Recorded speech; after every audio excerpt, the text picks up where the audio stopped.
Buka bersama dengan saya Efesus pasal yang ke-6 sekarang. Beri judul senjata peperangan rohani. Tahukah Anda, sadarkah bahwa setiap hari di dalam hidup ini ada peperangan rohani yang tidak nampak di mata jasmani. Dan peperangan itu terus-menerus terjadi. Bahkan sekarang ketika saya berbicara bersama dengan Anda di saat teduh ini. Nah, kita harus menang. Kemenangan itu harus secara sengaja, tidak bisa kebetulan. Karena tidak mungkin diizinkan, karena setan menentang setiap anak-anak Tuhan. Kalau kita tidak secara by design, dengan rancangan, dengan keputusan by choice, dengan pilihan, kita mau menang, kita pasti kalah. Karena iblis datang untuk mencuri, membunuh, dan membinasakan. Ada yang menentangmu siang dan malam, yaitu iblis, setan, dan semua antek-antek setiap roh jahat di udara. Memastikan bahwa hidupmu tidak akan sampai ke sorga, memastikan bahwa sorga tidak akan sampai ke kehidupanmu. Kita harus tahu bahwa kita tidak harus kalah. Tuhan sudah menyediakan persediaan dan gudang senjata. Mari kita sama-sama baca terlebih dahulu Efesus 6 ayat 10 sampai 18. Saya bacakan semua, lalu baru saya jelaskan satu persatu. Akhirnya hendaklah kamu kuat di dalam Tuhan, di dalam kekuatan kuasa-Nya. Kenakanlah seluruh perlengkapan senjata Allah, supaya kamu dapat bertahan melawan tipu muslihat iblis. Karena perjuangan kita bukanlah melawan darah dan daging, tetapi melawan pemerintah-pemerintah, melawan penguasa-penguasa, melawan penghulu-penghulu dunia yang gelap ini, melawan roh-roh jahat di udara. Sebab itu, ambillah seluruh perlengkapan senjata Allah, supaya kamu dapat mengadakan perlawanan pada hari yang jahat itu, dan tetap berdiri sesudah kamu menyelesaikan segala sesuatu. Jadi, berdirilah tegap, berikat pinggangkan kebenaran, dan berbaju sirahkan keadilan. Kakimu berkasutkan kerelaan untuk memberitakan Injil damai sejahtera. Dalam segala keadaan, pergunakanlah perisai iman, sebab dengan perisai itu, kamu akan dapat memadamkan semua panah api dari si jahat. Dan terimalah ketopong keselamatan dan pedang roh, yaitu firman Allah. Dalam segala doa dan permohonan, berdoalah setiap waktu di dalam roh, dan berjaga-jagalah dalam doamu itu dengan permohonan yang tidak putus-putusnya untuk segala orang kudus. Katakan amin. Ayat 10, perlengkapan rohani bunyinya begini. Inilah senjata peperangan rohani kita.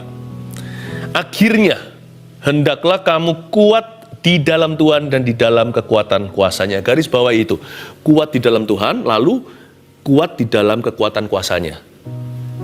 Jangan takut ya, hanya karena disebut ada peperangan rohani atas hidup kita, lalu kita panik sendiri. Apalagi orang yang takut dalam gelap sendirian. Jangan takut, yang menyertai kita itu lebih besar daripada yang menyertai mereka. Untungnya mata kita ini nggak dibuka untuk melihat alam roh. Kalau dilihat kita mungkin nggak ready. Atau kita mendengar sesuatu, percayakan aja sama Tuhan Yesus, Dia yang Maha Tahu. Tapi andai kata mata kita dicelikkan, kita bisa melihat di alam roh itu berdarah-darah untuk kita. Supaya kita damai sejahtera. Tapi kita juga ada ambil peran di dalamnya. Karena Tuhan tidak mau kita pengangguran. Karena kita ini anak, Tuhan mau melibatkan kita di dalam kemenangan dan pekerjaannya. Nah, ini adalah pengajaran yang menunjukkan bagian Anda dan saya di mana. Tapi terlebih dahulu kabar baiknya dimulai dari awal. Kita ini peperangan rohani, memang iya, tapi peperangan rohani kita itu beranjak dari kemenangan. Bukan kita perang dulu baru menang kemudian. Kita ini sudah menang. Mungkin ada bertanya, ngapain perang? Nah itu tadi, kita perang bukan untuk meraih kemenangan, tapi kita perang untuk merayakan kemenangan Kristus. Karena pekerjaan Yesus di kayu salib itu sudah selesai. Anda dan saya tidak perlu bantu. Tapi kita harus hidup hari ini sengaja di dalam Tuhan. Jangan keluar dari hadirat Allah. Kita itu beranjak dari kekuatan peperangan kita. Hendaklah kamu kuat di dalam Tuhan. Itu kan kemenangan di Kalvari 2000 tahun yang lalu. Yesus sudah meremukkan kepala si ular. Di dalam kekuatan kuasa-Nya, itulah kuat kuasa Roh Kudus. Sebab peperangan kita bukan melawan darah dan daging. Dan roh di dalam diri kita lebih besar daripada seluruh roh yang ada di dalam dunia. Roh Allah itu lebih berkuasa. Jadi kita tidak was-was, oh bisa menang atau tidak. segala pergumulanmu, segala peperangan rohanimu, ketahuilah Yesus sudah menang untukmu. Sadarilah bahwa Roh Kudus sudah memberikan semua sumber dayanya untuk Anda hidup berkemenangan hari ini. Percayalah itu. Jadilah kuat di dalam Tuhan, di dalam kekuatan kuasa-Nya. You and I, Anda dan saya, sudah menang. Ayat 11, kenakanlah seluruh perlengkapan senjata Allah, supaya kamu dapat bertahan melawan tipu muslihat iblis. Garis bawahi kata seluruh perlengkapan senjata Allah, seluruh loh ya. Jangan sebagian, jangan setengah-setengah, atau sebagian besar bahkan. Jangan sisakan satu, tidak digunakan. Setiap perlengkapan senjata Allah itu yang nanti akan saya bahas, satu persatu itu istimewa dan berguna di dalam segala aspek hidup kita.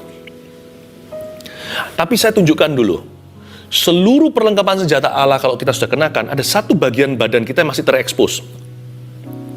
Tidak di cover. Satu bagian tubuh kita yang tidak disediakan perlengkapan senjata. Namanya punggung kita.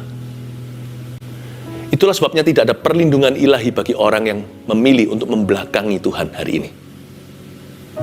Dan kalau kita mundur dan lari dari peperangan, tidak ada perlindungan. Perang itu berhadapan, muka dengan muka. Maka tegaklah kepalaku, hadapi lawanku yang berada di sekelilingku, dan mulutku memuji, bermazmur bagimu, bersorak bagi kemuliaanmu. Kita tidak dipanggil untuk mundur, panik sendiri, kalap lalu lari. Bukan hanya membelakangi Tuhan, tapi kita lari dari kenyataan. Banyak orang itu pandai untuk lari dari masalah, lari dari persoalan, lalu sembarangan pilih saluran. Kita channel our frustration, frustrasi, kita salurkan dengan cara yang tidak benar, jatuh dalam dosa, masuk kecanduan. Jangan. Semua badan kita ini diberi Tuhan senjata atau dipersenjatai, kecuali belakang kita, karena Tuhan tidak berkehendak kita lari dari problema. Tapi kita harus hadapi.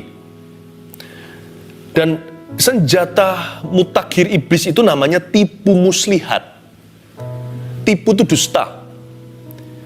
Dia bisa meracuni pikiran kita dengan dusta yang melumpuhkan kita. Andai kata kita tahu kebenaran, kan kita pasti menang dalam segala pergumulan. Nggak tentu kemenangan itu berupa segala sesuatu yang kita inginkan diberikan. Kadang-kadang untuk meraih kemenangan, untuk merasakan kemenangan yang Yesus telah beli di kayu salib itu butuh proses dalam hidup ini. Kemenangan itu sudah tersedia, tapi waktu kita mengalaminya, kita masuk dalam proses yang berkepanjangan. Karena itu perlu panjang sabar, iman itu juga menunggu.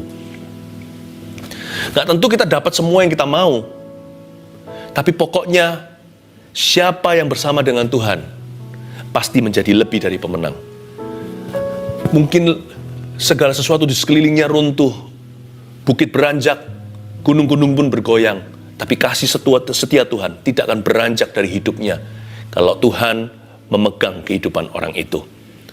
Tipu muslihat iblis, satu tipu yaitu dusta, muslihat di situ. Iblis bisa coba-coba. Dan apakah iblis tidak punya kuasa? Iblis itu malaikat jatuh, dia punya kuasa. Cuman dia nggak lebih berkuasa daripada orang-orang yang pegang firman Tuhan. Dia nggak lebih berkuasa dari orang-orang yang penuh atau kepenuhan dengan Roh Kudus. Ayat 12, karena perjuangan kita bukanlah melawan darah dan daging, tetapi melawan pemerintah-pemerintah, melawan penguasa-penguasa, melawan penghulu-penghulu dunia yang gelap ini, melawan roh-roh jahat di udara. Coba saya breakdown dulu kemah setan seperti apa. Pertama-tama disebut melawan pemerintah-pemerintah. Ini bukan pemerintah-pemerintah di bumi. Ini pemerintah-pemerintah di udara. Ini bukan bicara tentang government kita. Karena kita harus menghormati pemerintah. Kita harus mendoakan supaya damai sejahtera. Supaya ada roh takut akan Allah di negeri. Tapi pemerintah-pemerintah ini menjelaskan pada kita, mengekspos kerajaan setan, bahwa kerajaan iblis itu tertata rapi. Tidak terpecah-pecah. Ada rankingnya. Nggak usah ngeroh masuk di dalam alam roh lalu kasih mereka nama. Oh, aku menghadapi Lucifer hari ini, lalu bangga. Nggak usahlah. Iblis dan setan semuanya itu pokoknya. Mereka itu adalah musuh Tuhan. musuh kebenaran. Mereka adalah musuh terang. Tetapi Tuhan lewat ayat ini menjelaskan kepada kita bahwa iblis itu tidak pernah iseng. Dia secara sengaja menentang kehidupan orang percaya. Dia mau mencuri, membunuh, membinasakan. Dia menyusun dengan rapi agar hidup orang yang lengah, tidak waspada atau berjaga-jaga. Orang itu akan dibuat jatuh kalau tidak kini, sekarang ini, ya nanti ketika dia sudah diberkati atau setelah dipakai oleh Tuhan. Karena itu kita nggak boleh berkata begini, Kristus sudah menang kan, jadi sekarang aku bisa hidup seenaknya. Toh masuk sorga. Waktu kita bertobat, hingga waktu kita nanti meninggal dunia atau Tuhan datang kembali, kan masih ada kehidupan sekarang ini. Dan masih ada rencana Allah. Kita harus belajar melakukan kehendak-Nya. Jangan lengah, jangan di tengah-tengahnya kita dicuri mati-matian. Kita diporak-porandakan, dibunuh, dibinasakan. Jangan main-main, itulah sebabnya jangan jadi orang Kristen yang suam-suam kuku. Jangan bolong-bolong sama Tuhan. Saya kalau saat teduh, baca Alkitab, sembahyang, doa sendirian, atau waktu bersama dengan teman, bukan supaya masuk sorga, tapi supaya saya jangan jauh dari Tuhan. Saya tidak mau memberikan kesempatan untuk iblis menumpukan kaki. Kalau dia bisa masuk kakinya, sebentar lagi seluruh tubuhnya. Saya tidak mau hidup saya yang penuh dengan rancangan Allah ini dicuri begitu aja. Meskipun saya masuk ke sorga, nama saya tertulis dalam kitab kehidupan, saya nggak mau suatu hari di gerbang sorga menangis terakhir kali sebelum Yesus hapuskan air mata. Saya menyesal kok hidup saya begini. Saya tidak mau upah saya dihanguskan dalam kerajaan kekal. Saya tidak mau sebagai orang yang pas-pasan masuk dalam keselamatan. Tapi seseorang yang pekerjaannya hangus dalam api. Saya tidak mau dibatalkan, tidak mau digagalkan oleh setan. My life is too precious. Hidup saya terlalu berharga. Masa depan saya terlalu pasti, sekalipun sekarang kelihatannya segala sesuatu tidak pasti, tapi dalam Kristus selalu pasti. Karena Kristus berkata dengan jelas sekali, kamu punya masa depan penuh pengharapan. Saya tidak mau itu dicuri. Iblis itu susunannya begini. Peperangan kita bukan melawan darah dan daging. Jadi nggak bisa pakai positive thinking. Tuhan beri persenjataan yang nggak cocok kalau kita pakai badminton. Untuk olahraga badminton kita pakai untuk tenis meja. Pingpong ada pingpong sendiri. Sepak bola. Bola pun beda-beda. Volley tidak sama dengan bola basket. Di lapangan yang berbeda salah kaprah. Jangan kira sana kalau kita orangnya disiplin, tentara lagi. Biasa jam 3 pagi, bangun, langsung mandi. Cuma 3 menit, langsung marching, langsung berbaris. Kalau aku punya disiplin jasmani, disiplin fisik dan mental, aku pasti punya disiplin rohani. Disiplin rohani is a totally different game. Aku ini orangnya sangat bisa mengendalikan diri. Lalu tiba-tiba jatuh dalam dosa. Karena amoralitas, hukumnya beda. Pernah nggak lihat orang yang punya disiplin yang luar biasa, atlet contohnya. Makan aja ditakar. Tetapi nafsu tidak bisa dijaga. Jatuh dari satu wanita kepada wanita berikutnya, atau sebaliknya dari satu tangan pria ke tangan pria berikutnya. You cannot compare, karena aset Anda secara kedagingan untuk kerohanian. Latihan jasmani itu terbatas benefitnya, tapi latihan rohani itu kekal sifatnya. Anda harus dan saya harus mengenakan perlengkapan senjata yang diucapkan, yang dituliskan di dalam Alkitab.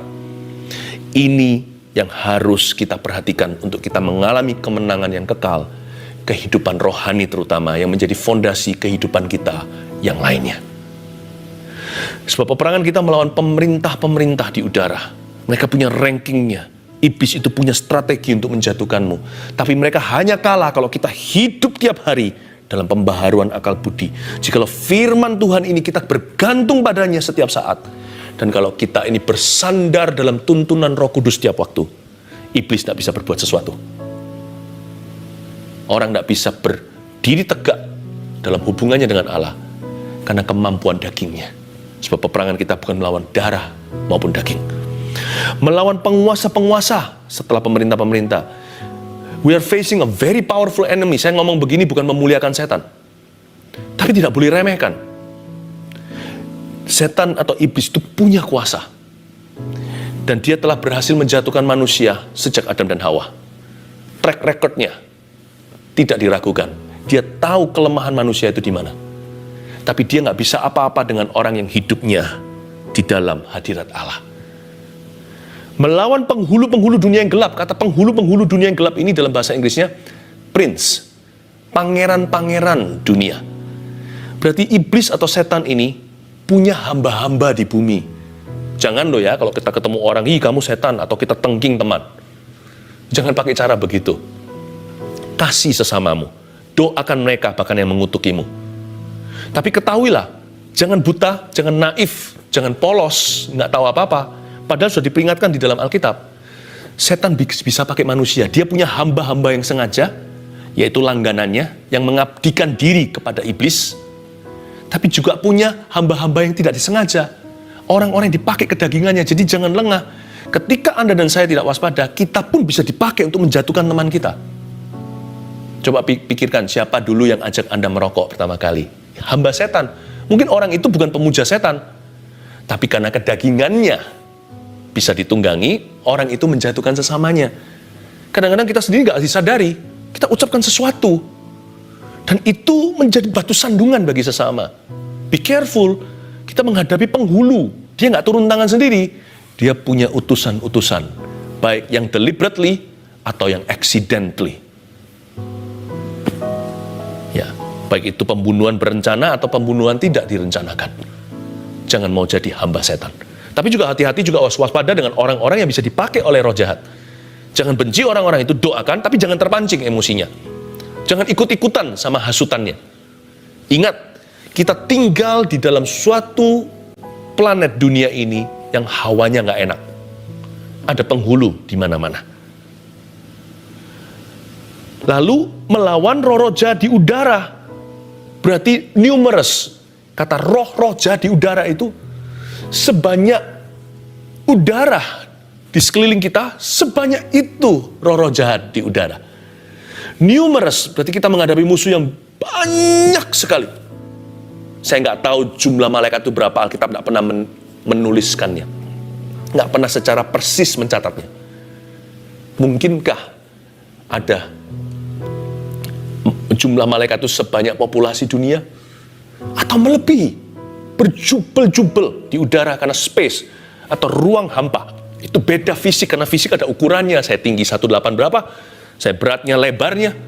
Satu ruangan kira-kira dihitung berapa meter, berapa kali berapa persegi. Kita bisa tahu kira-kira berapa orang berdiri kalau duduk berapa meja.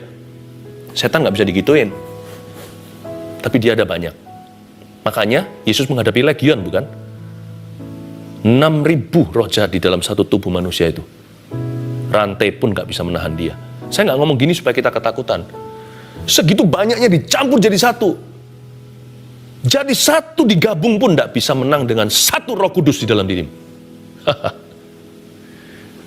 Dia terlebih besar. Roh di dalam dirimu lebih gede daripada roh yang ada di dalam dunia. Digabung jadi satu, dijus sekaligus. Saya ngomong gini untuk mengembangkan imanmu, bukan untuk membuatmu ciut. Tapi juga jangan jadi orang yang asal-asalan cuman mencibir sesuatu yang dia tidak kenal. Lalu hina-hina setan. Setan nggak perlu dihina, setan perlu dilawan. Di dalam kehidupan kita, nggak usah pergi ke kuburan. Karena setan bekerjanya bukan yang gentayangan, yang gitu-gitu itu kopral. Yang sifatnya dangkal. Yang lebih hati-hati itu yang diabolos itu. Yang mempengaruhi pikiran. Seperti mempengaruhi Petrus. Yesus, kau jangan naik ke salib. Ya Tuhan. Ya Guru. Yesus katakan pada Petrus, enyah kamu iblis. Kamu memikirkan pikiran iblis. Bukan, kamu memikirkan pikiran manusia. Be careful dengan yang gituan. Bukan yang gentayangan, tidak usah takut yang gituan. Nah sekarang kita lihat perlengkapan senjata ayat 13. Sebab itu ambillah seluruh perlengkapan senjata Allah. Supaya kamu dapat mengadakan perlawanan pada hari yang jahat itu. Dan tetap berdiri sesudah kamu menyelesaikan segala sesuatu. Ini indah. Ambillah seluruh perlengkapan senjata Allah. Provided but not automatic. Perlengkapan senjata Allah, pergudangan senjata ini sudah provided in Christ. In Christ alone, dalam Kristus kita sudah disediakan semua bahan yang kita perlukan untuk hidup berkemenangan. Katakan amin. Nah itu sudah provided, sudah disediakan. Tapi ada perintah, ambillah itu perlu tangan untuk meraihnya, kaki untuk melangkah dan berkata, gua ambil ini untuk diriku. Ambillah, itu adalah langkah iman. Adalah tindakan yang aktif. Active tense. Provided but not automatic. Kenapa orang Kristen, anak Tuhan yang sudah sekian lama hidup pun bersama dengan hidup dalam imannya, tetap hidup dalam kekalahan. Kalah bertubi-tubi, kalah melulu. Mengapa? Dan kalah sana-sini. Karena imannya pasif, iman tanpa perbuatan adalah mati. Sedangkan Tuhan perintahkan, ambillah. Ambillah. Ingat ya, bahwa kemenanganmu itu sudah dibeli. Tapi tidak otomatis Anda alami. Kalau Anda dan saya tidak belajar jalan dalam ketaatan dengan Tuhan Yesus. Gunakan imanmu. Untuk mengadakan perlawanan dan tetap berdiri, stand up. Stand up against the devil. Jangan diam aja pasrah, udah terserahlah mau apa, lalu kita salahkan Tuhan, akhirnya kita kecewa dengan yang Maha Kuasa, padahal yang berbuat itu setan. Tuhan tidak memberikan semua perkara-perkara itu. Bukan Tuhan yang suruh ada satu figur yang mengecewakanmu untuk melecehkanmu waktu Anda kecil. Pelecehan seksual contohnya. Tuhan tidak suruh dia. Bukan Tuhan yang mencuri hartamu atau kesehatanmu. Bukan Tuhan, Tuhan memberi sesuatu yang buruk supaya Anda belajar rendah hati. Tuhan nggak begitu. Apa susahnya saya sebagai ayah ajari anak saya untuk rendah hati tanpa saya harus pukuli dia? Tuhan nggak pakai cara demikian. Makanya itu dikatakan di sini mengadakan perlawanan. Penting sekali kita kenakan perlengkapan senjata Allah supaya kita mengadakan perlawanan. Jangan diam saja. Lawanlah dia dengan iman yang teguh. Stand your ground. Stand up for your territory. Ya. Pertahankan teritorimu. Apa yang merupakan tanah perjanjianmu dari Tuhan. Saya tidak ajari orang untuk berantem secara fisik. Karena peperangan kita bukan melawan darah dan daging. Saya ajari kita untuk perang secara rohani.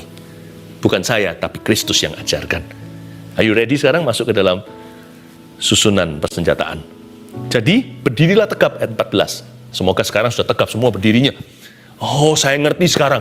Dari sejak ayat pertama tadi dibaca oleh Pastor Philip ayat 10, saya jadi paham statusku. Saya mengerti hak-hakku sekarang di hadapan Kristus. Puji Tuhan. Jadi berdirilah tegap. Nah, yang nomor 1, berikat pinggangkan kebenaran. Belt of truth. Sabuknya itu adalah kebenaran. Tulis itu artinya apa? Itu artinya tulus dan jujur. Tidak heran itu adalah senjata pertama yang diperkenalkan. Kenapa kok bukan pedang ya? Kan keren, pedang roh langsung. Atau paling tidak perisai gitu, seperti tentara Romawi dulu. Atau apa, atau mungkin yang sepatunya lah. Sepatunya yang mutakhir atau gimana. Kenapa yang pertama kok sabuknya? Coba ambil sabuk itu, semua perlengkapan yang lain ikut melorot, ikut runtuh. Tidak ada yang mengikat, karena sabuk itu yang mengikat semuanya di tubuh. Karena baju sirah itu kan semuanya bertumbuh pada sabuknya. Celananya juga. Sampai sepatu bukan? Tanpa kejujuran. Tidak ada senjata yang lain yang bisa ampuh dalam hidupmu. Makanya saya ajarkan pada anak-anak saya begini. Segala kesalahan kalian, selama kalian datang untuk belajar, datang ke papa, ke daddy, bukan hanya mami daddy akan bisa ampuni, pulihkan, doakan. Kami akan mungkin bisa marahi kalau perlu, tetapi tidak akan pernah membenci. Tapi satu hal ini yang membuat semuanya percuma. Kalau kalian berdusta atau berbohong atau menipu mama papamu sendiri. Dosa dusta berbohong itu bukan dosa terbesar. Bukan memang. Tetapi kenapa Tuhan dan Alkitab menyebut iblis dengan gelar bapak segala dusta? Kok bukan bapak segala zina? Kok bukan bapak segala pembunuhan? Kok bukan bapak segala penyembahan berhala? Kenapa bapak dusta? The father of lies. Because when you lie, waktu kita berbohong atau berdusta, kalau seseorang bohong sama saya sudah nggak tahu saya bicara sama siapa. Saya udah nggak kenal orang itu. Who are you? Dan dia ngomong apapun juga kalau itu dusta. Bahkan ketika dia berkata, aku jujur loh, itu pun bohong. Bahkan kalau dia berkata, aku bohong, ternyata itu juga bohong. Jadi jujurnya apa? Bohongnya mana? Saya nggak jelas. Saya nggak kenal orang itu. Dan kalau kita terbiasa dengan berbohong melulu, nggak tulus dan nggak jujur lagi jadi orang. kita sendiri nggak tahu kita siapa. Dan kita sendiri bingung kapan kita berdusta, kapan kita berbicara sejujurnya. Bukan dosa terbesar, tapi dosa yang paling membingungkan. Kalau tidak ada ketulusan kejujuran, tidak ada senjata yang lain. Segala sesuatu jadi chaos. Semuanya jadi kacau. Penting sekali, selalu jaga hati. Ternyata perlengkapan senjata pertama adalah memberitahu pada diri sendiri, saya jadi orang harus tulus, saya jadi orang harus tulus, saya harus jujur. Mending saya jujur merugi, mending saya tulus dan dibenci. Bukan berarti bodoh ya, tetap kita harus cerdik seperti ular, meskipun tulus seperti merpati. Tetapi harus tulus dulu seperti merpati, baru cerdik seperti ular. Jangan ubah susunannya. Saya beritahu pada diri sendiri, hari saya tidak jujur atau tidak bisa tulus lagi jadi orang, saya sudah mati kok. Saya sudah mati. Saya bukan manusia, saya ini zombie. Beritahu pada diri sendiri, tulus dan jujur itu senjata. Dalam hidup ini, di masyarakat, apalagi dalam membangun hubungan dengan Tuhan. Tulus dan jujur itu segalanya. Berbaju sirahkan keadilan kedua, breastplate of righteousness. Saya tambahkan, ini yang disebut holiness and right attitudes. Jaga kekudusan saudaraku di akhir zaman. Ini seperti pepatah zaman dulu loh. Kalau aku benar, aku tidak takut sama siapa-siapa. Itu benar. Jaga hati dengan segala waspada. Ternyata itu senjata. Kalau kita tahu bahwa kita menjaga kekudusan, sekalipun kita juga bisa berdosa, kita bisa berbuat salah. Tapi pokoknya, kalau kita beres hari ini, kalau saya hari ini beres sama Tuhan hidup saya, takut tidak bisa lagi merasuk dalam hati. Saya kasih contoh, suatu hari saya naik pesawat, goncang banget. Goncang benar. Ya, pramugari mulai takut, silahkan mulai panik. Tapi kalau pramugari nggak apa-apa, tenang aja, nggak usah ketakutan. Nah, saya lihat waktu itu mulai ketakutan. Orang di sebelah saya baru kenal hari itu. Ya, dalam satu pesawat ngobrol-ngobrol, dia ketakutan sekali. Nah, tahu saya anak Tuhan juga, dia bilang, wah kenapa kamu nggak takut? Saya bilang, kata, saya orang berdosa, saya tahu. Tapi kalau saya hari ini ketemu Tuhan, saya ready kok. Saya sudah berusaha menjaga nurani saya. Saya jaga my attitude, sikap hati saya. Saya bukan berarti saya jadi orang sempurna, tidak pernah buat salah, enggak sih. Tapi saya tidak menyembunyikan sesuatu seperti Adam dan Hawa ketika dengar suara Allah. Adam, Adam, di mana dirimu? Lari di belakang pohon mana? Ketakutan karena dia sadar dia telanjang. Saya tidak menyadari ketelanjangan saya. Saya berkata saya tidak hidup dalam suatu nurani yang malu. Baju sirah keadilan itu memberi kita berani dan damai sejahtera apapun yang kita lakukan. Kayaknya planning kita itu lebih gampang gitu loh. Kita bikin, kita buat, kita pastikan kalau hati kita tuh tenang. Kenapa ada orang tertentu buat apa aja nggak berhasil? Karena hatinya tertuduh. Baju sirah keadilan. Itu bukan keadilan saja, kata keadilan sana itu righteousness. The breastplate of righteousness. Jaga hati ya. Ternyata nggak sia-sia loh jaga hati. Sekalipun lihat, kok enak ya orang itu orang jahat tapi kok hidupnya enak. Dia enak sementara. Tapi waktu dalam krisis kehidupan, percayalah, apalagi kalau mau mati. Baju sirah keadilan. Anda kalau punya, Anda akan berkata pada dirimu sendiri, oh Tuhan terima kasih. Makasih. Itu harus nempel di kita sampai di ranjang kematian kita suatu hari jikalau kita matinya begitu. Bahwa Lord, I'm ready. Kakimu berkasutkan kerelaan untuk memberitakan Injil damai sejahtera. Ini sepatu. Kalau di dalam zaman peperangan zaman itu, zamannya Paulus ini kan Romawi. Itu berarti untuk menghindari benda tajam di sana, atau kalau kena mungkin sabetan daripada lembing musuh. Kaki itu berkasutkan kerelaan. Tapi aneh, ini kaki ini adalah kasut kerelaan untuk memberitakan Injil. Ternyata gini loh, ministry, pelayanan dan misi itu senjata rohani. Saya nggak bisa bayangkan kalau hidup saya udah nggak punya sesuatu lagi yang saya perjuangkan. Kalau hidupku hanya untuk aku lagi, supaya aku dapat semua yang aku mau, beli semua barang yang aku inginkan, supaya semakin kaya katakanlah, atau supaya bisa jalan-jalan kemana-mana. Sebentar aja memang excited, menarik, tapi lama-lama bosan. Hidup kita mulai berputar-putar di padang gurun, hambar tanpa tujuan. Karena itu sebenarnya bukan ministry atau pelayanan di dalam gereja contohnya, atau bersama di dalam gereja karena kita adalah gereja Tuhan tubuh Kristus. Ministry itu bukan pelayanan yang membutuhkan Anda. Percaya nggak? Anda dan saya butuh pelayanan. Tanpa itu, ini pengangguran. Hati kita pengangguran, sekalipun kita nggak nganggur kerja. Roh kita penasaran, kering kerontang, nggak tahu memperjuangkan apa dalam hidup ini. Makanya kasut kerelaan itu mendatangkan sejahtera di hati orang itu sendiri yang berkasutkan kerelaan memberitakan Injil. Waktu kita beritakan Injil, yang damai itu kita dulu. Semakin saya beritakan Injil, semakin saya mantap dengan Injil. Semakin saya beritakan Injil, semakin saya yakin. Loh, saya sudah yakin, tapi semakin saya beritakan firman seperti ini, saya sendiri semakin erat dengan firman. Mau nggak mau kan pedang bermata dua. Sebelum saya muntahkan, kan saya telan. Pastikan jangan putus hubungan dengan pelayanan di masa-masa seperti ini. Misi juga harus tetap ada. Dalam segala sesuatu pergunakanlah perisai iman, ayat 16. Ini paling excited. Saya senang karena ini di masa seperti ini perisai iman mungkin highlight-nya ya. Sebab dengan perisai itu kamu dapat memadamkan semua panah api dari si jahat. Tulis cepat, perisai iman itu apa? Tulis ini. Live streaming besok. GMS.Church. Saya nggak bagikan di sini.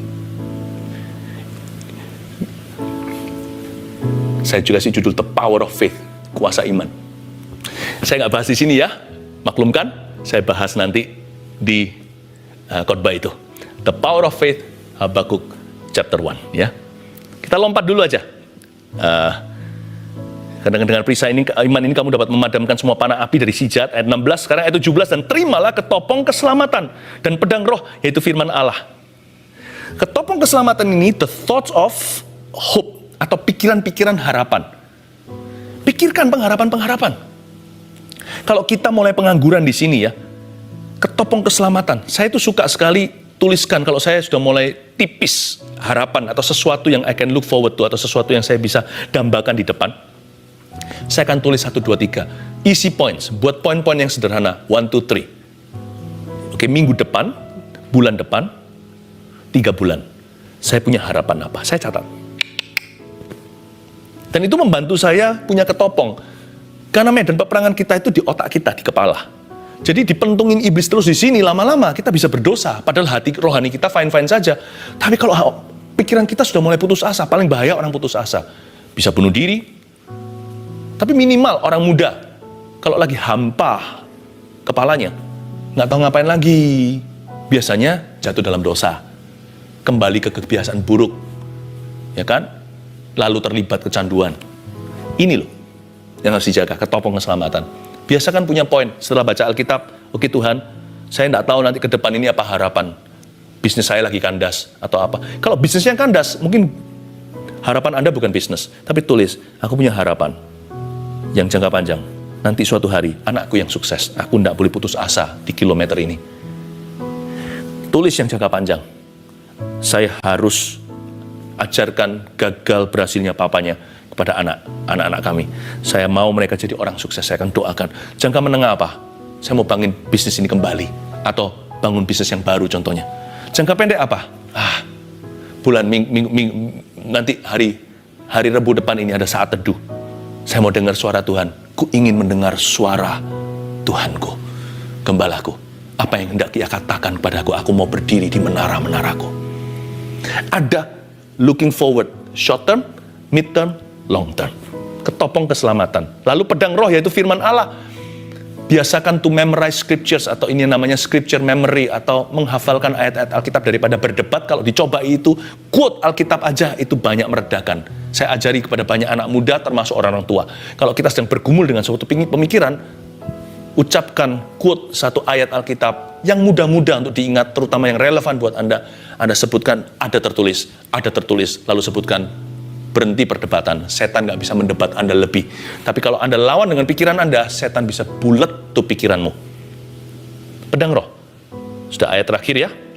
Dalam segala doa dan permohonan, berdoalah setiap waktu dalam roh, dan berjaga-jagalah dalam doamu itu dengan permohonan yang tak putus-putusnya untuk segala orang kudus.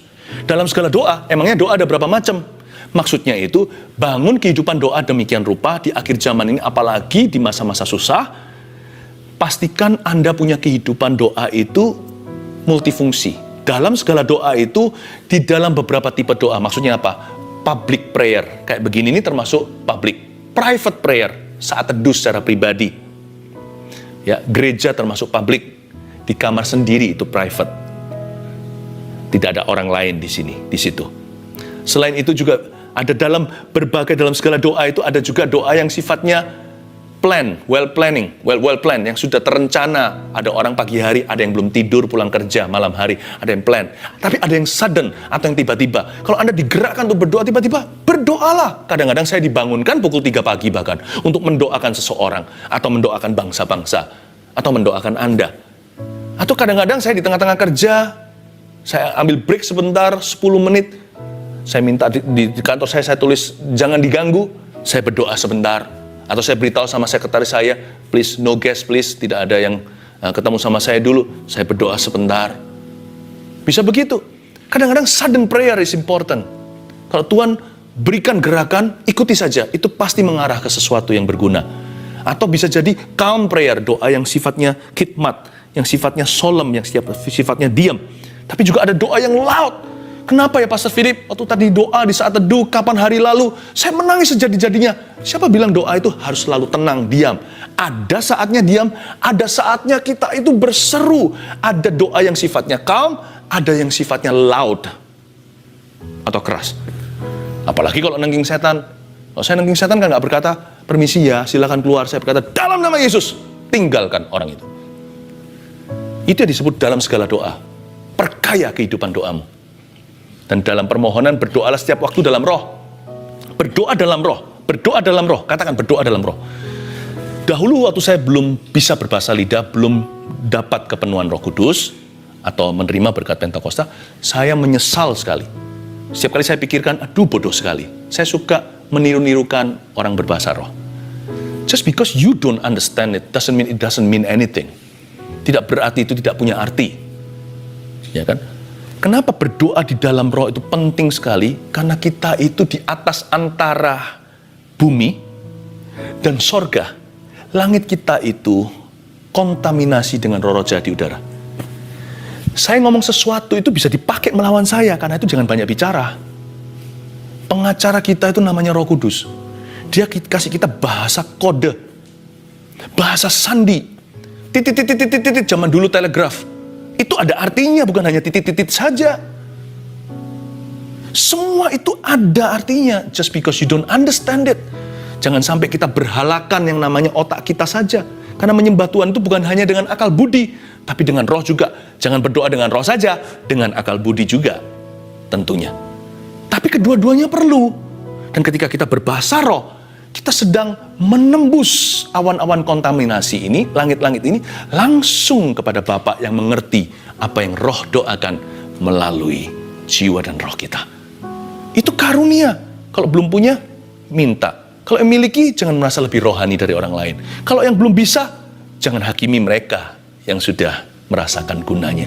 Saling mendukunglah supaya semua maju, ya kan?